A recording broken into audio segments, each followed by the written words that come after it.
Quelle est la conséquence quand on ne sait pas dire non? Quel est le prix à payer? Le prix à payer, c'est du remords, de la frustration, beaucoup de mal-être, et puis des fois, ça peut même être des explosions de colère incompréhensibles.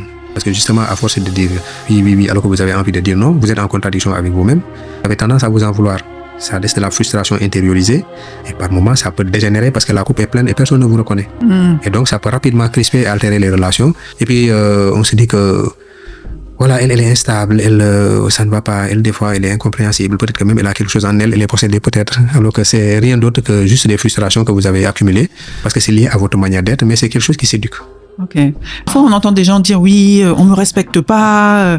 Est-ce que c'est dû au fait justement qu'on n'a pas su mettre quand même des limites, et du coup, comme on a toujours tendance à projeter, on dit que ce sont les autres qui nous respectent pas, alors que peut-être c'est notre comportement qui a amené certaines réactions? Après, c'est difficile de répondre comme ça à des questions. Il faut qu'on le rattache à un contexte. Oui, bien sûr. Mais habituellement, là, c'est pour préparer la réponse que je vais vous servir.